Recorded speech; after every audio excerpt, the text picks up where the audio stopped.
Price the lord. ದೇವರ ಪರಿಶುದ್ಧ ನಾಮಕ್ಕೆ ಸ್ತೋತ್ರವಾಗಲಿ. ರಾತ್ರಿ ವೇಳೆಯಲ್ಲಿ ದೇವರನ್ನ ಆರಾಧನೆ ಮಾಡಿ ಒಂದು ವಾಕ್ಯ ಸಂದೇಶವನ್ನು ಕೊಟ್ಟಂತ ದೇವರಿಗೆ ಸ್ತೋತ್ರ ಮಾಡಿಕೊಂಡು ಒಂದು ವಾಕ್ಯ ಸಂದೇಶವನ್ನು ತೆಗೆದುಕೊಳ್ಳೋಣ. ಅಪೊಸ್ತಲ ಕೃತ್ಯಗಳು 4ನೇ ಅಧ್ಯಾಯ 12ನೇ ವಾಕ್ಯ. ಬರಬೇಕಾದ ರಕ್ಷಣೆಯು ಇನ್ಯಾವುದರಲ್ಲಿಯೂ ಸಿಕ್ಕುವುದಿಲ್ಲ, ಆ ಹೆಸರಿನಿಂದಲೇ ಹೊರತು ಆಕಾಶದ ಕೆಳಗೆ ಮನುಷ್ಯರ ಒಳಗೆ ಕೊಡಲ್ಪಟ್ಟಿರುವ ಬೇರೆ ಯಾವ ಹೆಸರಿನಿಂದಲೂ ನಮಗೆ ರಕ್ಷಣೆ ಆಗುವುದಿಲ್ಲ ಎಂದು ಹೇಳಿದನು. ಹಲ್ಲೆಲೂಯಾ. ಯೇಸು ಸ್ವಾಮಿಯನ್ನ ಬಿಟ್ಟು ಬೇರೆ ಮಾರ್ಗವೇ ಇಲ್ಲ. ಹಲ್ಲೆಲೂಯಾ.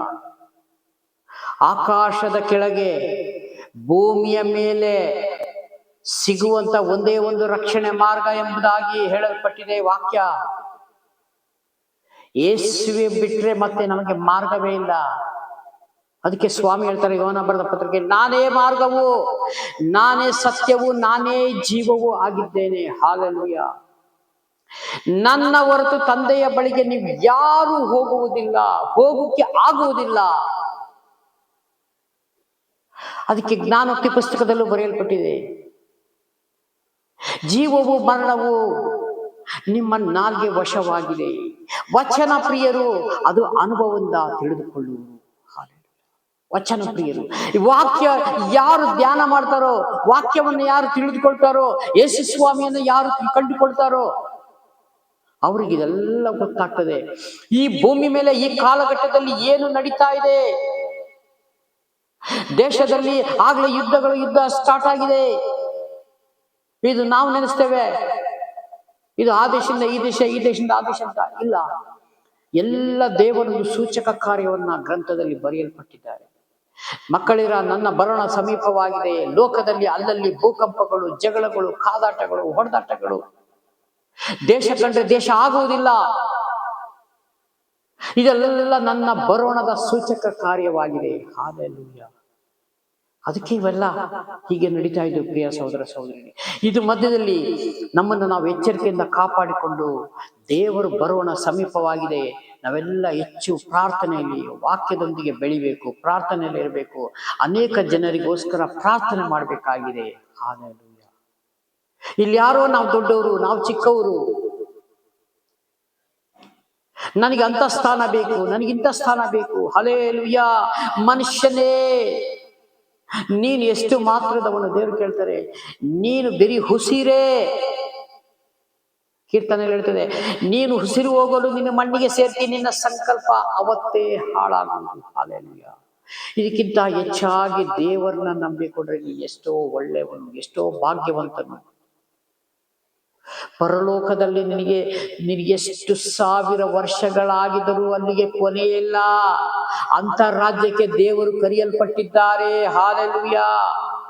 ಇವತ್ತು ಇದ್ದು ನಾಳೆ ಗತಿಸಿ ಹೋಗುವಂತ ಪ್ರಪಂಚ ಅಲ್ಲ. ಪರಲೋಕ ರಾಜ್ಯ ಶಾಶ್ವತವಾದ ಒಂದು ಸ್ಥಳವಾಗಿದೆ. ಆ ಸ್ವರ್ಗ ರಾಜ್ಯಕ್ಕೆ ನಮ್ಮನ್ನೆಲ್ಲ ಕರೆಯಲ್ಪಟ್ಟಿದೆ ಪ್ರಿಯ ಸಹೋದರ ಸಹೋದರಿಯರೇ. ಹಲ್ಲೆಲೂಯಾ.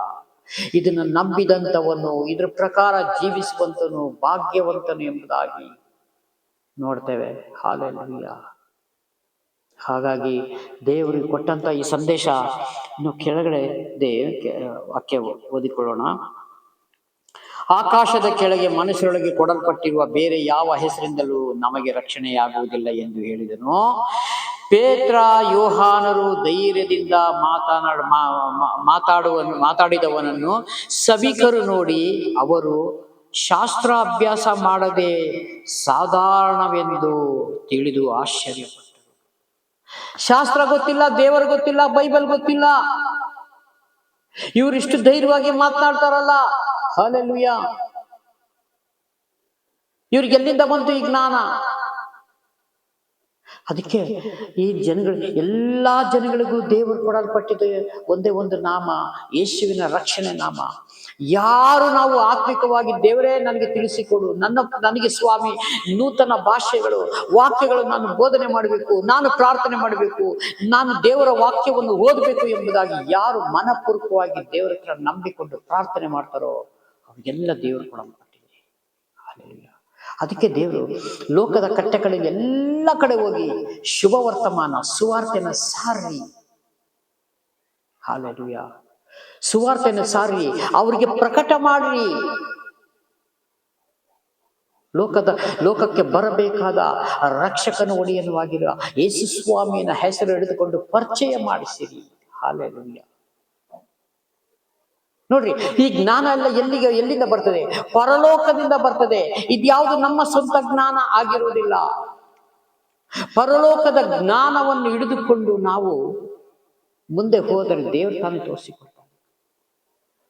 ಪವಿತ್ರಾತ್ಮರು ನಮ್ಮ ಸಂಗಡ ಇದ್ದು ಎಲ್ಲ ವಿಷಯಗಳಲ್ಲೂ ನಡೆಸುವಂತರಾಗಿರ್ತಾರೆ. ಪ್ರಿಯ ಸಹೋದರ ಸಹೋದರಿಯರೇ, ಹಾಗಾಗಿ ನಾವು ದೇವರನ್ನ ಸಂಪೂರ್ಣವಾಗಿ ಸರಿಯಾದ ರೀತಿ ನಾವು ಗುರುತಿಸಿಕೊಂಡ್ರೆ, ಅರ್ಥ ಮಾಡಿಕೊಂಡ್ರೆ, ತಂದೆಯಾದ ದೇವರ ಹತ್ರ ನಮಗೆ ಯಾವ ಮೇಲಿಗೂ ಕೊರತೆ ಇಲ್ಲದಂತೆ ನಮ್ಮನ್ನು ನಡೆಸ್ತಾರೆ.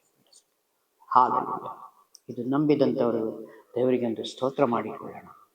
ಹಾಗಾಗಿ ಕೊಟ್ಟಂಥ ಸಂದೇಶಕ್ಕಾಗಿ ಸ್ತೋತ್ರ. ಒಂದು ಚಿಕ್ಕ ಪ್ರಾರ್ಥನೆ ಮಾಡಿ ಮುಕ್ತಾಯ ಮಾಡೋಣ. ಪ್ರೀತಿ ಸ್ವರೂಪನಾದ ದೇವರೇ, ರಾಜಾದಿ ರಾಜನೇ, ಯೇಸು ಸ್ವಾಮಿ ನಿಮಗೆ ಮಹಿಮೆಯಾಗಲಿ. ಸ್ತುತಿಗಳ ಮಧ್ಯೆ ವಾಸ ಮಾಡುವ ತಂದೆಯಾದ ದೇವರೇ, ವಿಡಿಯೋ ಮುಖಾಂತರ ನೋಡ್ತಾನೆ ಪ್ರತಿ ಒಂದು ಕುಟುಂಬಗಳನ್ನ ಕರ್ತನೆ ನಿಮ್ಮ ಕರಗಳಿಸ್ತೀನಿ. ಈ ಭಾರತ ದೇಶದಲ್ಲಿ ಸ್ವಾಮಿ ದೇವರೇ, ಎಲ್ಲ ರಾಜ್ಯಗಳನ್ನು ನೆನೆಸಿ, ಎಲ್ಲ ಜಿಲ್ಲೆಗಳನ್ನು ನೆನೆಸಿ ನಿಮ್ಮ ಕರಗಳಲ್ಲಿ ಇರಿಸ್ಕೊಡ್ತೀನಿ ಸ್ವಾಮಿ.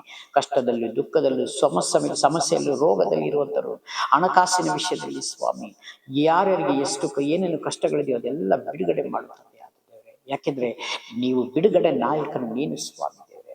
ಪ್ರಾರ್ಥನೆ ಕೇಳಿದ್ದಕ್ಕಾಗಿ ಸ್ತೋತ್ರ. ಯೇಸುವಿನ ನಾಮದಲ್ಲಿ ಪ್ರಾರ್ಥನೆ ಮಾಡ್ತೀನಿ ತಂದೆ. ಆಮೆನ್. God bless you. ದೇವರೆಲ್ಲರ ಆಶೀರ್ವದಿಸಲಿ. ಆಮೆನ್.